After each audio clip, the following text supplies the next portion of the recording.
So on the morning, day after school finished, we went to Heathrow Airport. We were literally half an hour before boarding the first flight out to the south of France. And in Terminal 5, there's a pret-a-manger, big sandwich place. Now Natasha knew very well what she's allergic to. So we went to the shop, looked at what they might eat, bought some things based on what it said, the ingredients on the packaging, etc., and examining the food. It all looked fine. And she ate it. We all had our little snacks, basically, and we got on the plane. As the plane took off, essentially shortly into the flight, probably about 40 minutes, half an hour into the flight, Natasha became really unwell and went into a full-blown anaphylactic reaction to something that she'd eaten. And she said to me, Daddy, I can't breathe. And she lifted up her t-shirt like this, and she was all red with big patches of red, huge patches, really burning hot all over. And she was having difficulty breathing. She said, Daddy, can you give me the EpiPen, which is an adrenaline auto-injector? We always did carry two. I knew exactly what to do, as did Natasha, but she asked me to inject her. We quickly went to the toilet at the front of the plane, just behind the pilot's door. And we squeezed inside, both of us, into that little space like that. And I injected her into her thigh, counted 1, 2, counted to 10, which is what you do. And then it's gone in, basically. And I thought, thankfully, but she didn't get better. And she said, Dad, within literally in a matter of minutes, we're still in the toilet. I say, how do you feel? And she's looking terrible. She said, Daddy, I need the second one. Quickly, as I went back to her handbag on the seat, grabbed the second one, injected her with the second one, and followed that procedure. Her last words to me, spoken words, were in that toilet. Daddy, I can't breathe, help me. And she just collapsed. I grabbed her out of the toilet, lifting her out, pulled her out, brought her out and put her in the jump seat. Now she's like a dead weight body now, into the jump seat. And I immediately called, holding her up like that so she just wouldn't collapse onto the floor, pinning her against the wall with my left hand, gesticulated and shouted to the cabin staff, get the oxygen tank now. And I thought that the pressure of the oxygen being forced into her through the mask would probably offset the narrowing down of the throat. Little did I imagine that actually the throat would close completely down, so nothing would pass, nothing. She didn't get any better, and in minutes I just said, call for a doctor. Is there a doctor on board? And they did. And incredibly, this young man who looked like would be a son to me, effectively, showed up and said, I'm a doctor, I just qualified yesterday. He was just stunned by what was going on. I said, what do we do? And we laid Natasha's limp body on the floor behind the pilot's door and started CPR. It was very frantic, really horrible situation. She had the oxygen mask on. We were doing CPR. I was talking to her constantly, actually, all the time, all the way through, though I don't know if she could hear, but I knew that it was important for me to talk loudly above the plane noise, with the hum of the noise, to her, that she would hear my voice as a form of encouragement. Come on, you can do this. You can get through this. I've seen you do winning races at running, even though you have asthma. I've seen you get through things before. And the plane continued flying, and it felt like an eternity before the plane landed. The paramedics rushed straight in. They were ready. They'd been briefed. I spoke French to them, immediately briefed them what happened, etc. And they got to work doing more and more CPR. It was a horrific situation. So bad. You can't actually imagine something like that happen, ever. It's beyond the realm of one's understanding as a human being, as a parent of a child. And I remember holding the saline or a drip with my left hand. It was connected straight into Natasha. 3 paramedics were dripping with sweat as they were pumping like that all the time. And they were having to take it in turns because they were so exhausted. On the defibrillator, you could see the heartbeat And then her heart disappeared. The signal just disappeared. So then they went at it again and again and again and again. And it came back a little bit. And it was like, this is after like half an hour of this going on the floor, having landed, basically. So it's probably 1 hour. Over an hour she's been unconscious now. And we all high-fived each other, me and the French paramedics, because this was like a gift, if I suppose I would now call it, that her heart came back. And then it disappeared again. And they again went at it a bit more, and it came back, basically. Just a bit, less than before. And then suddenly, all I remember is everything blanked out. Natasha was absolutely as clear as she was, head to toe on the floor in Technicolor, but everything around her as if she was cut out like that. All those people and the plane itself was removed, and it was filled with a very strong yellow light, all filled up like that, in monochrome yellow. And hovering above Natasha, her body, were 5 angels, basically. These were small, etc. Small, I would couch as little people, in effect, with wings on their back, essentially, hovering and moving across her body. I was so taken aback, I remember.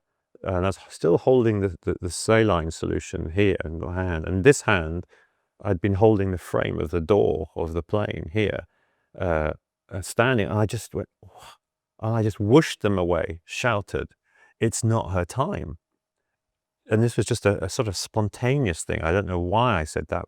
I think I can only relate it to films that I've seen where we all recognize when angels come, it means the end, that kind of thought. I whooshed them away. They all went just like that. The yellow light disappeared completely. And I'm now looking at all the same people that were there, all motionless and all just looking down. And she had flatlined. And nothing else happened. She was gone. Natasha died on that Sunday, basically. And I remember it was in the evening on that Sunday, still at the hospital, in the mortuary, basically, which is just a horrible thing.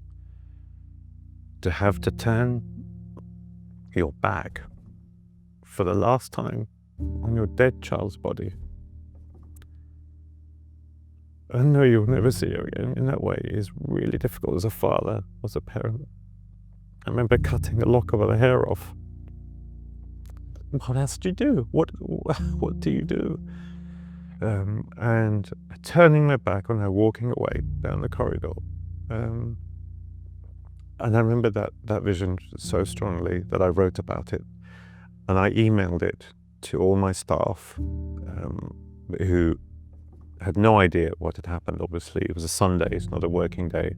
A Monday would be the next day, but, the office would be open back in the UK. And I emailed what happened and what I saw. It's important to say that, all my life up to that point, I had no faith. I certainly didn't believe in God. Jesus, even don't mention to me Jesus. That's something like, are you having a laugh? In those days, having seen something really powerful, trying to make sense of that came a bit over time. Natasha died on a Sunday, the 17th of July. The following Sunday was the first time I ever went to church in my life, and have gone to church every Sunday ever since. Through the church, the teachings in our church explained stories of the Bible and brought it to life, essentially, things that I would never have known or understood. And I began to actually make sense of those angels through the teachings from our church or our pastor and our community. Those angels are there because my daughter had a strong Christian faith. She'd been going to church for a while before she died, and she had said 2 weeks before she died she wanted to get baptized. I think one of the reasons we went to church the following Sunday, a matter of really days after Natasha had actually passed away, we brought her body back in the coffin in the same plane that we came back on Friday night. Within 36 hours of that, we were at her church. I didn't ever question that we should or shouldn't go to that church. We just did. We were so broken and so zombified, I think is how I would put it. Something, the most unbelievable thing happened in a way that you're just not designed for that to ever happen. And they all knew what had happened when we walked in, and they all kind of gathered around us and kind of prayed for us and offered their real sense of heartfelt, I say condolences, feelings is how I'd put it. And that to me was quite new, because in a sense that I was found it quite incredible that all these people who I didn't know were so willing to give of themselves to me that they didn't know. And I come from a world where before things are more transactional. If you give to me, it's because I'm giving to you. Let's just call that the world of business and international trade, really. But also, I think there was really, God was present there for us, actually, is how I now look at it. God knew we needed that.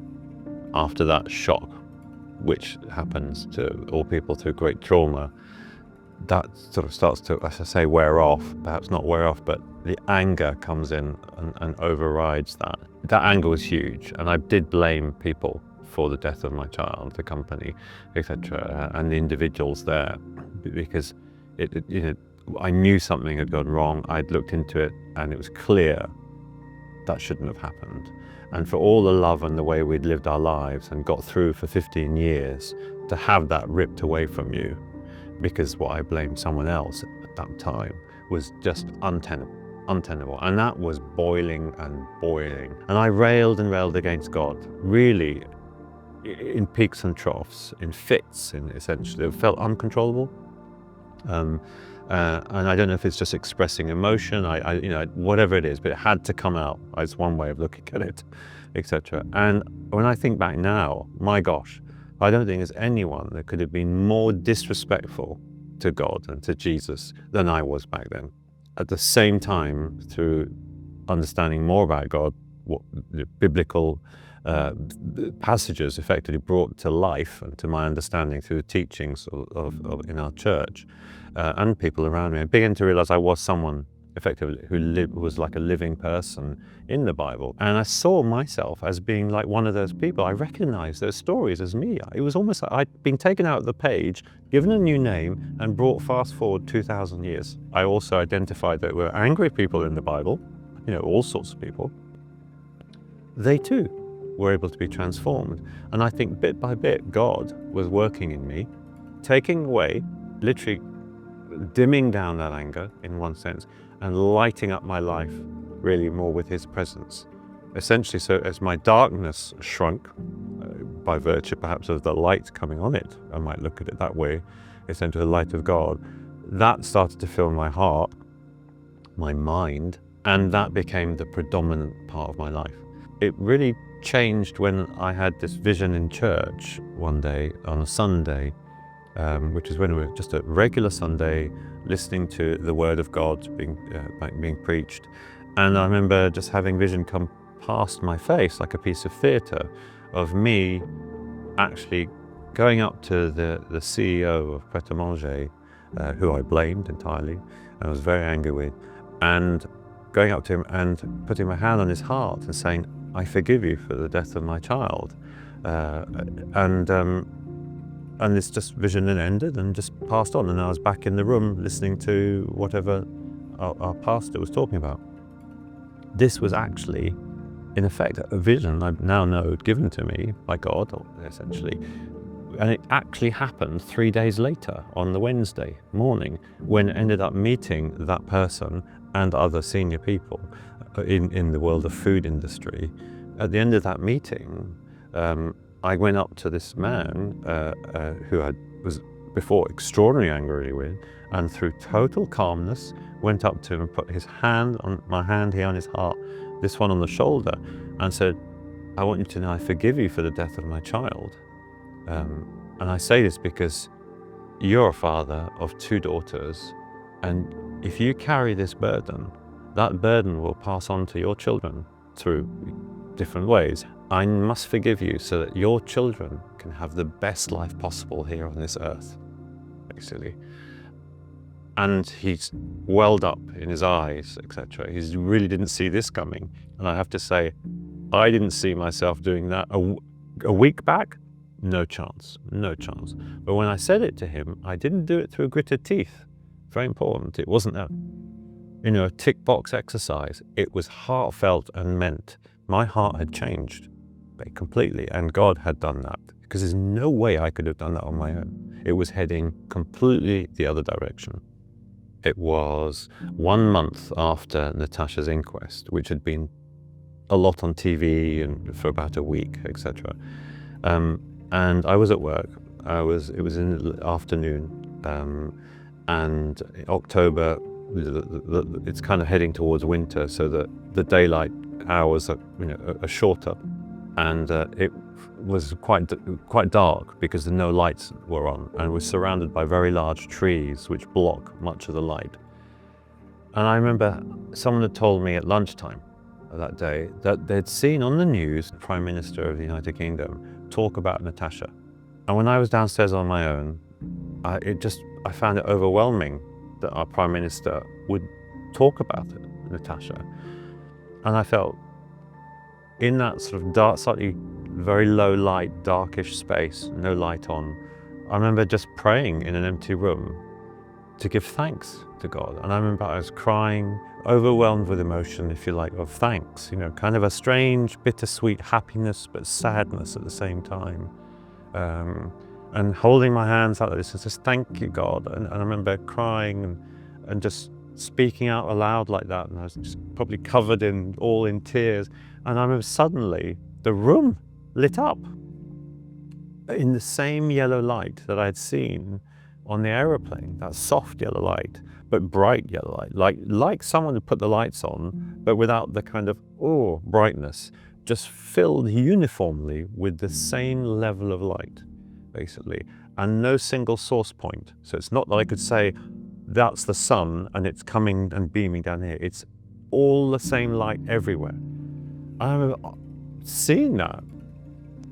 I mean, I was somewhat taken aback again, if you like, but it made me laugh, smile, because I immediately recognized it was God saying, I hear you, my child, giving me another sign that he hears our prayers.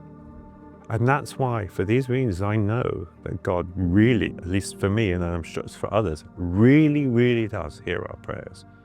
Sometimes he responds in different ways, but for me, that's how it happened. And it was like, I ended up smiling and absolutely going, even more thank you. And then I remember the light going, and I continued praying, and it was the same level of darkishness in the room. As parents who have to sort of live a life of incredible loss, effectively, we found ways of moving forward with God's love and presence in us, effectively filling up the damage, the bomb holes, the holes where the explosions have happened and left terrible damage. It's almost like the Holy Spirit has come as putty and filled in those holes on our body, in our heart and mind. It doesn't mean that we don't have sadness and moments, but actually those moments are relatively short-lived, rather than gone into some big depression and become into an ocean of blackness. Now, we are saved and we can live above that horror and continue our lives. And most importantly, I think for us, we can help many other people through the work that we are doing in the terms of the charity to help millions of people in the UK live better lives around food allergy.